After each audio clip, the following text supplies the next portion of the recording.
alone in body with audience in tow, and then a very specific star constellation. An ancient's offering, then poisonous fumes. An ever-growing foe and a creature emerging from a lake. Hello everybody, this is Havoc, and welcome to teaser number 2 for what we can still assume, we're not confirmed, is a Total War Saga Troy. Now, the first one we have not confirmed but speculated was a griffin. Some have said a sphinx, which is an interesting observation. But I think number 2 is significantly more clear, and what we are looking at is a Hydra. The Hydra was one of the more famous mythological creatures that most people would know about. It was a multi-headed monster, the number of heads ranging between 9 to 50 depending on the author of whatever story was being told. It came out to terrorize neighboring villages and would emit a poisonous set of fumes around the lake in which it was associated with, the Lake of Lerna. So right there, we have multiple confirmations. Alone in body with audience in tow was a single body with multiple heads. Also, the star system, the star constellation, is the Hydra, or however you want to call it. The poisonous fumes and the emergence from a lake both make entire sense from the teaser and coincide with the Hydra. Now what's interesting is that killing the Hydra was one of the 12 labors of Hercules, and in fact it wasn't even able to be accomplished without his nephew, in which case he would cut off the head and the nephew would come in and cauterize the wound. Now what's interesting is the Ancient's offering, and that's something that I don't understand really, unless the Ancient's offering is the golden sword that Athena gave to Hercules in order to cut off the final head. Now I don't know if that means that there's some sort of legendary weapon we may get in the upcoming DLC, or if there is a quest to pursue this in a sense. It'd be really interesting to see how they incorporate that. So unless you have an idea, I'm not real sure what the Ancient's offering is exactly implying. And then of course the ever-growing foe, you cut off one head, two come back, and the lake. Now what's also different about this from the first teaser is that the second scroll is in the northern part of Greece. Now I mentioned that the first teaser coincided with the griffin because a lot of griffin artwork, paraphernalia, etc., is found on Crete. The first scroll was in Crete. It made sense. I'm kind of thinking that may have just been coincidence because there is nothing to imply that the second scroll should be so far north, considering that the Lake of Lerna is actually just south of Argos, which is in the southern chunk of Greece. So that part of my speculation just may have been off a little bit, I'm not sure, or they may have a reason for it being so far north. Now, the really interesting thing here is that after Hercules slayed the beast, he supposedly buried the head underneath the big giant rock, but it was then resurrected, depending on the story, and used to guard the entrance to the underworld, the realm of Hades, alongside Cerberus.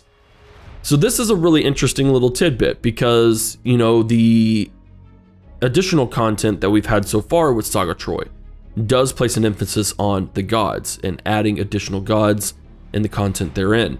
So I wonder if we aren't getting a complete mythological overhaul that will introduce Hades as the next god.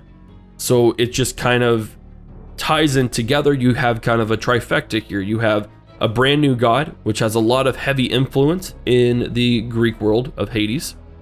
You then have your mythological overhaul, where you introduce some new things that coincide with the god, but also give you a good segue to introducing the mythological units overall. And then you have the game's release on Steam. So I think they're just really gearing up for this complete and total shift, because we haven't heard anything from Total War Saga Troy in quite some time. Again, I'm still banking on a complete mythos overhaul, a Age of Mythology mashup with a Total War Saga Troy. There is one thing that I want to have you guys consider, and that my excitement centered around a mythos overhaul for a Saga Troy isn't that I want to bring fantasy into the historical world.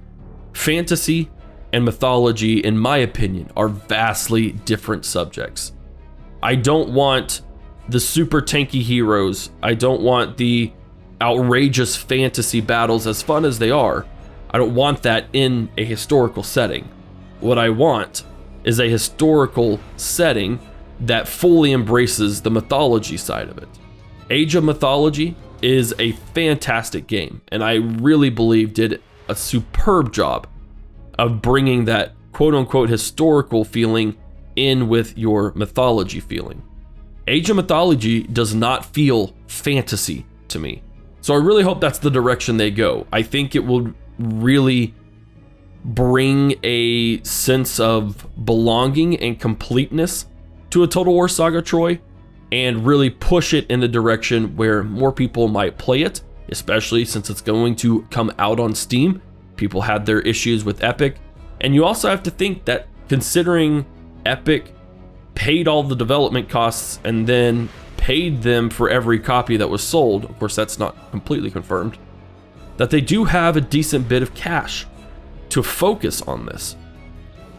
This isn't something that I think CA is really paying out of pocket. I think they had some reserves and they were like, hey, you know what, let's just let's get everything out the door right now. People didn't like it on release, but let's focus on the background, really transforming the entire aspect of this game.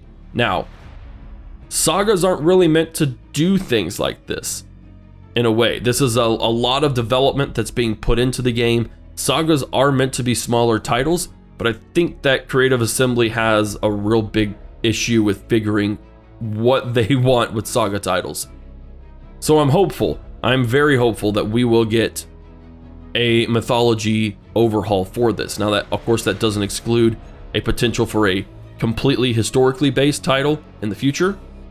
But again, I'm really excited. I know a lot of people in the comment section weren't really too terribly thrilled about the prospect of a mythology overhaul, but I think it's going to be fantastic, if that's what it is.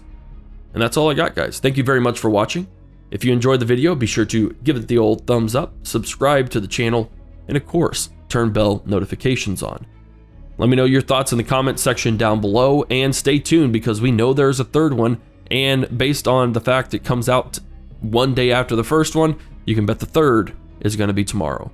Thanks again for watching. This is Havoc, and I'll see you tomorrow.